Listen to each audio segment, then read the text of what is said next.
Welcome to Springs Uncovered, the podcast where local entrepreneurs, new homeowners, and our vibrant community come together to unlock the secrets of success.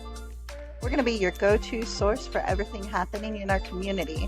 Whether you're a seasoned landlord, a new homeowner, or simply a resident of this beautiful city we live in, we're here to keep you informed, engaged, and connected.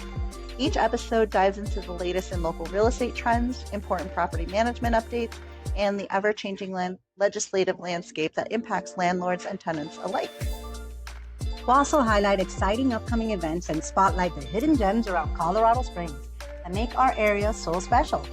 Join us as we explore how to properly care for your home, stay ahead of industry changes, and keep you in the loop of everything new in our growing community. Stay tuned for expert insights, community stories, and much more. I'm Lorenis Perez. And I'm Natalie D. Herrera, and we are your local real estate property managers and hosts for the show. Let's dive in. We're here with Abigail Real, Cornerstone Real Estate Team. Hello, Abigail. Hey, how are you doing? I'm good. How are you? How about you introduce yourself and tell us a little bit about yourself?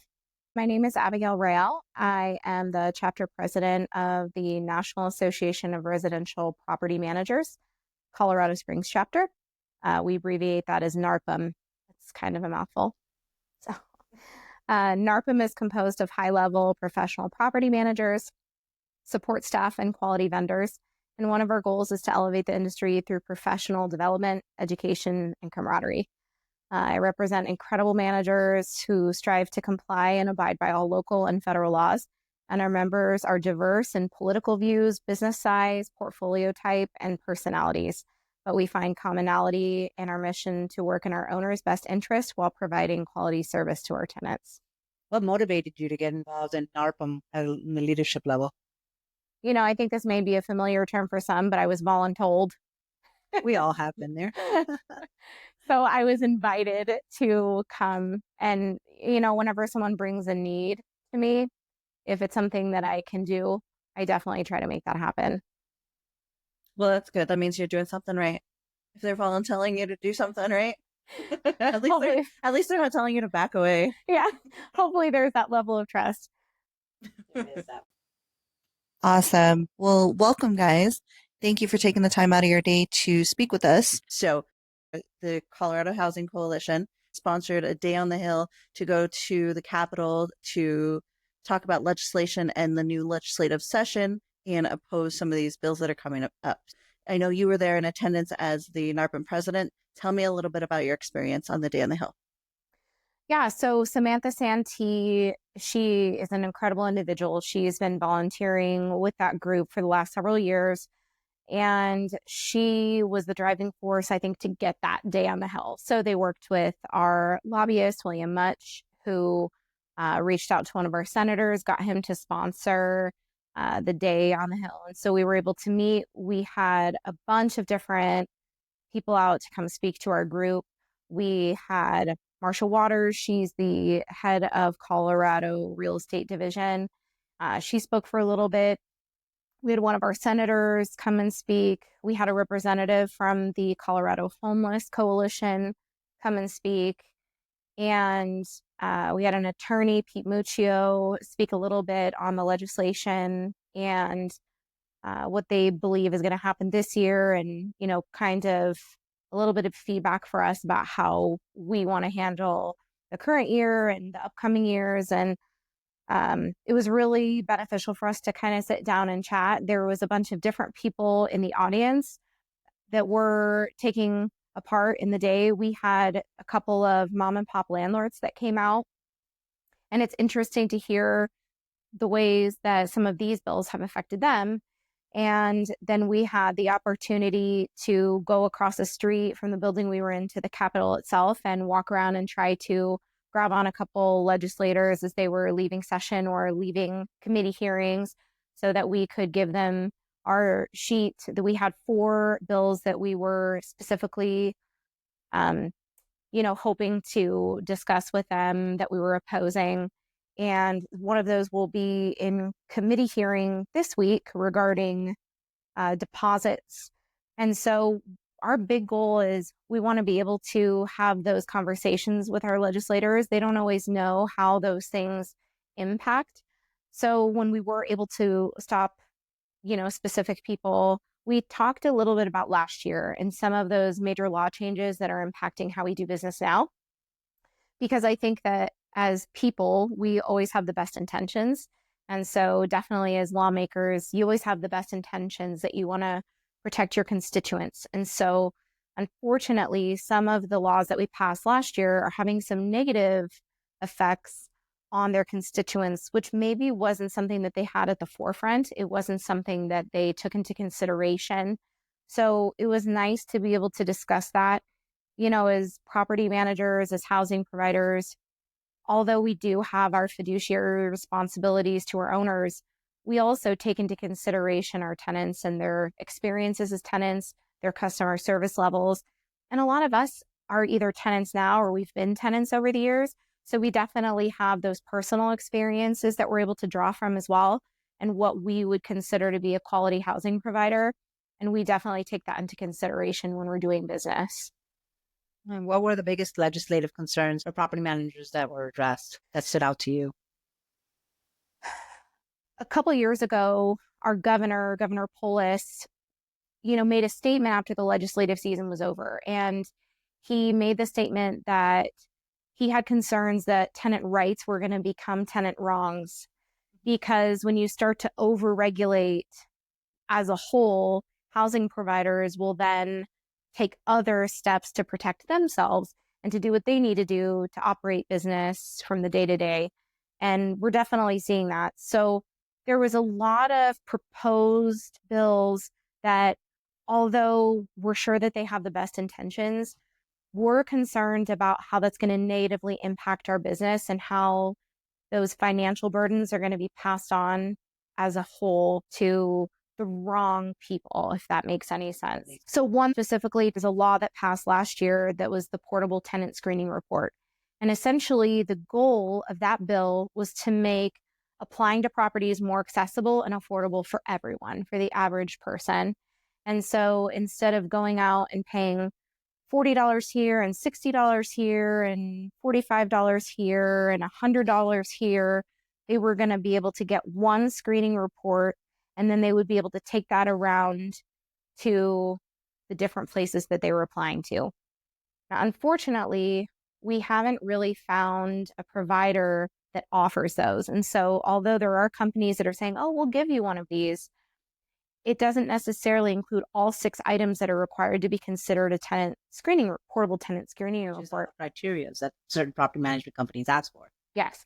And from what I understand, a lot of us are asking for the same thing. We need proof of income. We need proof that you haven't been evicted. We need proof that you have a clear criminal history. And if we have reports that only include partial information, then the burden falls back onto the landlord that they have to run their own application.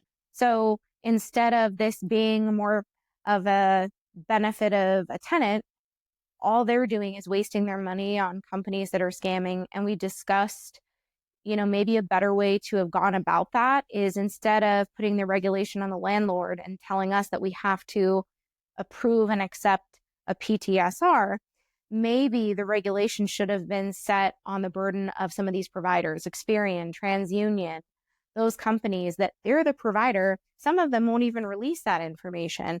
So if we have an agreement with a certain provider that says we can't release it, there's nothing that we can do. And we have to abide by our contracts.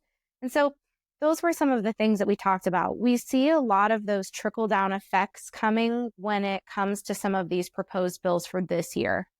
We have another guest that's coming up next, and I think it's next week, right, Natalie? Or the week after? And we're going to dive in a little bit more into details on those upcoming, because we had some that happened last year that hit us pretty hard.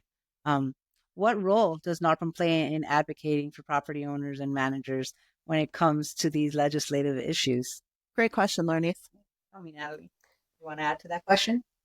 Yeah, there's been such a cause and effect role that's happening now with this legislation. How does NARPM plan on advocating for that to change it? I think that NARPM understands the need for fairness and reason when it comes to our industry. I know I had mentioned it before, but especially our Colorado Springs chapter, we have such a diverse background of political views And I know that I've had a lot of personal conversations with people who may be fiscally conservative, but a little bit more socially liberal. And so we definitely run the gamut of all different types of people and the different ways that we feel. But the board members of the CHC take time to dissect and analyze these bills so that they can be broken down for our consumption. They find opportunities for us to testify, do call to actions. And so by NARPM partnering with the Colorado Housing Coalition, we are given more avenues to work on our owners' behalf, work on our industry's, best interests, and still keep in mind how these laws are going to impact our residents as well. Because at the end of the day, it may not always be true, but really, if you're taking care of your residents and doing what you need to do, you're automatically in compliance by default. Good point. So explain it. Why were we there fighting so hard? I know you grabbed a couple of the senators and had quite a long conversation with them. Tell us why that was so important and why this helps tenants, not only owners. Yeah, so I had the opportunity to sit down with one of the representatives. She is a representative from Boulder, and the majority of her constituents are tenants. If anyone's familiar with Boulder, you have a lot of students there. You have a lot of people that go there for maybe jobs, teaching jobs, whatever the case may be, and they're not there long term. Real estate in Boulder is very expensive. And so the average person that lives in Boulder is most likely to be a renter.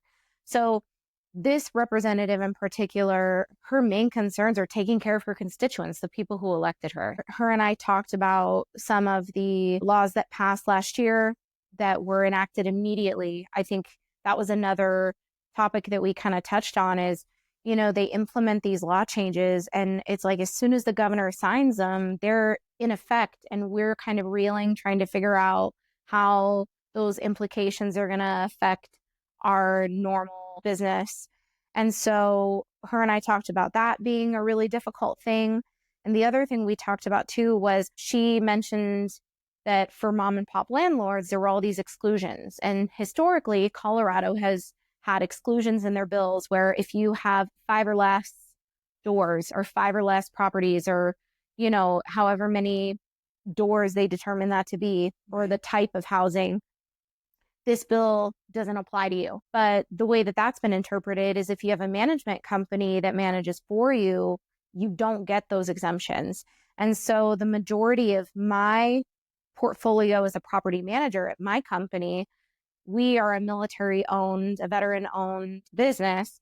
And so we have a lot of military owners that they've moved to Colorado Springs, they've bought their home, and then they've had to leave, usually for military service, but they plan on coming back. And so this is their forever home. They've fallen in love with Colorado Springs, or maybe they're from here. Mm-hmm. And so we're just managing it in the interim so that they can make sure that their investment is taken care of and that the house is being maintained so that when they come back, it's here for them. And those people are not protected by those exclusions. And this representative actually didn't know that having a management company excluded you. And so after we discussed that, we also talked about, as a tenant point of view, I've been a tenant for almost my entire life up until the home that I live in now. And I've had private landlords be my, housing provider. And it's not always the best experience, especially if they're not local.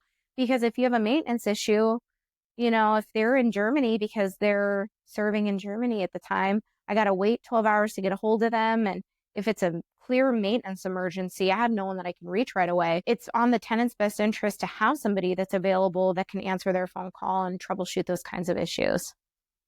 I think so much has changed too, just within the last couple of years, that those exclusions used to be relevant for owners that own less than 5 properties. But now to keep up with all of the changes, how rapidly they're changing, it's almost impossible anymore to go into that without any type of representation. I mean, I know that all 3 of us are property managers and we do this as a full-time job. Don't know what you guys think about this, but I felt so challenged by all of the laws that passed last year and just interpreting and understanding them and making sure to break down the legalese. I'm not an attorney, I don't understand how property managers a long time just to figure certain things or how to act upon it and how to do the serving, the demands, the habitability, all of that. It took some property managers months. Some are still debating and asking questions. How do I do this? Am I doing it right? So it was challenging. That's why we're following up on the Hill right now, because there's more stuff that's coming up and we're still going to have more challenges. So no, we all suffered from the same thing. You're not the only one. And not only that, even just implementing it immediately. There's no ramp up time or anything. It's like, okay, this goes into effect in May. So when's the cutoff date? Change Right. paperwork, notify the owners, and then some owners still are asking questions now, like, why are you doing this? Well, the law changed. We need to keep up and keep you following the laws. Well, a good example is when Colorado passed the law about disclosing radon. So radon is a gas that comes out from rocks, right? That's pretty much like the most non-scientific way to go about it. It's an odorless gas. There's research that relates it to certain types of cancers like lung cancer. So obviously we want to do the best thing for our tenants, but they passed this law and there weren't even any forms to disclose it. And it immediately went into effect. And it's like, okay, well, how do we notify them? How do I disclose them? Or how do I disclose this to them? How do I tell a tenant, and of course, because there was no warning and there was no time for this to take effect, I would say maybe 99% of the disclosures that went out immediately following this law passing were the owner has no knowledge, we have no knowledge because we didn't have time to test. And even if the house had a radon system installed in it, the likelihood that this is like the third owner of this house that has this radon system is pretty good. And so if the system was already installed, that initial install paperwork and testing was probably with the original owner. And then everything else was buried in the closing documents from when the house was sold to the next buyer. So it's just made it incredibly complex with no foresight to the execution of any of these things, especially when it comes to contracts that have to be updated. And we can't create these contracts. They have to be drafted by an attorney. So most of these attorneys are out here doing the same thing that we're doing. They're trying to break down these laws and understand them so that they can help us be in compliance. Okay. How can local property managers and landlords get involved in these advocacy efforts? So there's a couple ways. The number one way that I would tell you, because of who I represent, is join NARPM. NARPM will keep you involved in legal items that pertain to our industry. So Colorado Springs NARPM partners with the CHC, but Colorado NARPM also has the support of National NARPM, and National NARPM has the PAC. That's that legal team that goes out and represents us at the federal level. So you can contribute to the PAC. You can be involved as far as that goes. They will send out call to actions. Our local Colorado Springs chapter of NARPM will send out call to actions, and call to actions will also come from CHC. So you can also join the Colorado Housing Coalition directly. It's a very inexpensive way to become very involved right away. Anybody can join the CHC. So honestly, if you wanted to be a well-informed tenant, or if you as a tenant are potentially buying a property that may end up being a rental property at some point, shoot, get involved now. It's worth it. If you and your spouse are here, you're stationed here, you are looking at homes, and that potentially with the market the way it is, your house may not sell like a hotcake when you go to PCS in a couple of years. It's worth it to get involved. And at the end of the day, like I know we've said it already here today, but everything trickles down. So even if you don't plan on becoming a landlord, but you plan on becoming a homeowner, it's worth it to get involved, because these things will affect everyone at one point or another. Knowledge is power. Yeah, I think that's a great point. One of the things that you touched base on was for tenants to get involved too, because it does eventually affect them as well. And I think the calls to action help to highlight that also. I know there was a call to action on the fourplex bill. I don't remember what bill number it was, but I posted the call to action on Facebook, and my cousin's husband commented on it. He's like, I read through the bill, and I think just that exposure to explain, hey, this affects you too. But I love the fact that he went in, he actually read the bill because of that call to action. So I love how NARPM's getting involved with that and making it in an easy format that we can, take piece by piece instead of overwhelming everyone with tons of information. So that's what we're trying to do too, is take it piece by piece. So with that, what do you think is the biggest challenge that Colorado Springs property managers face in 2025? I think that's a loaded question. Definitely, yeah. Obviously, I think the biggest challenge is going to be the things that roll down legislatively. But if you add a little bit of foresight, what I took away from my day on the Hill is there's currently an imbalance of our elected officials as far as Democrats and Republicans.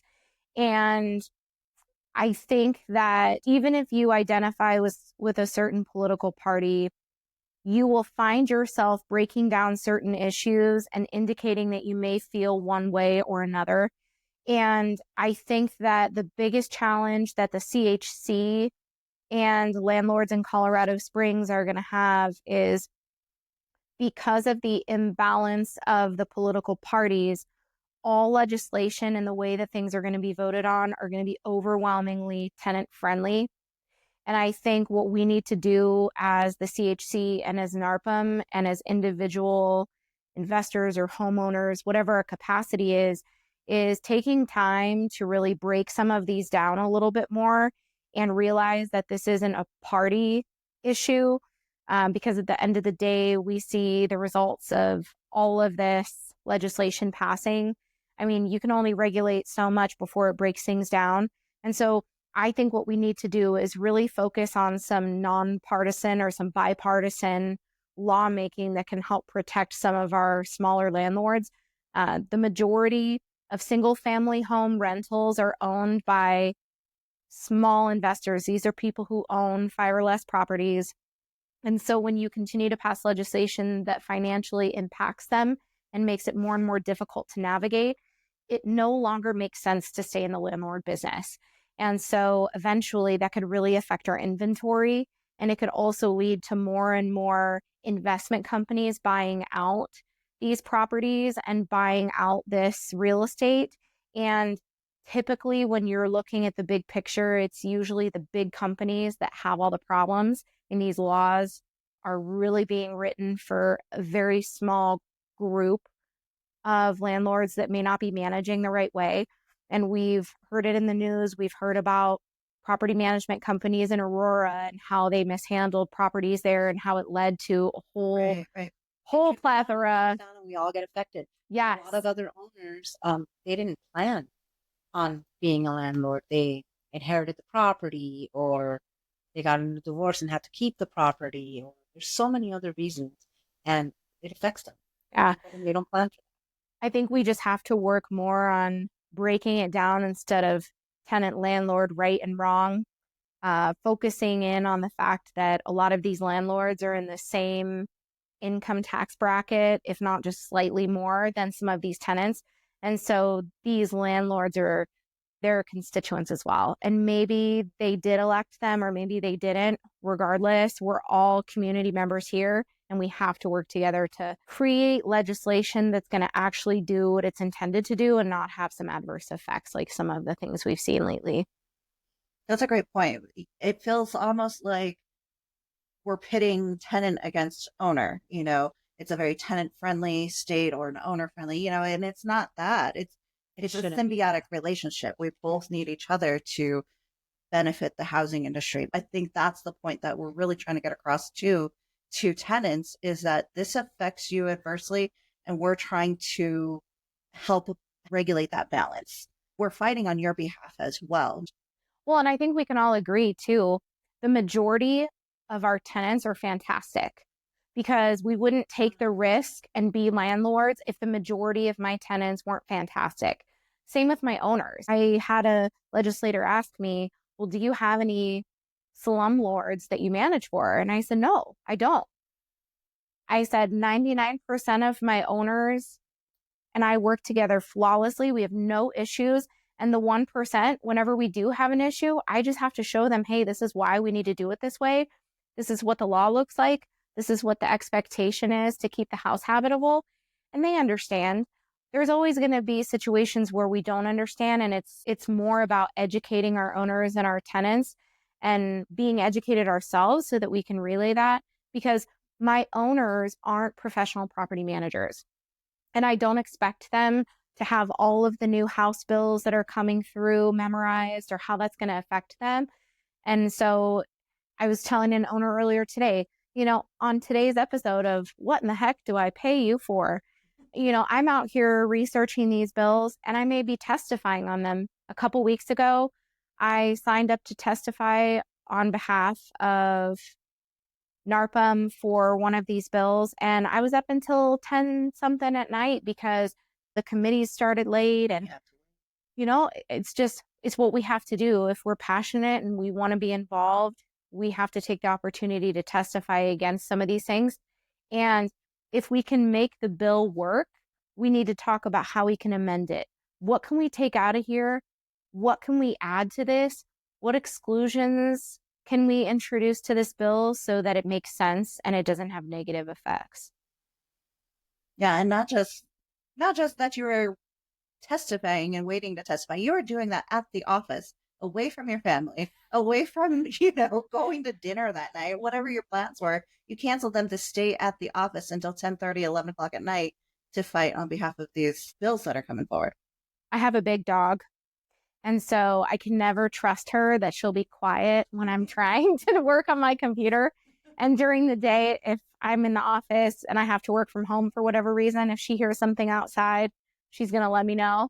So I have to make sure that, if I'm in a professional capacity, especially something as important as testifying at a committee hearing, I need to be in the office so that it's nice and quiet.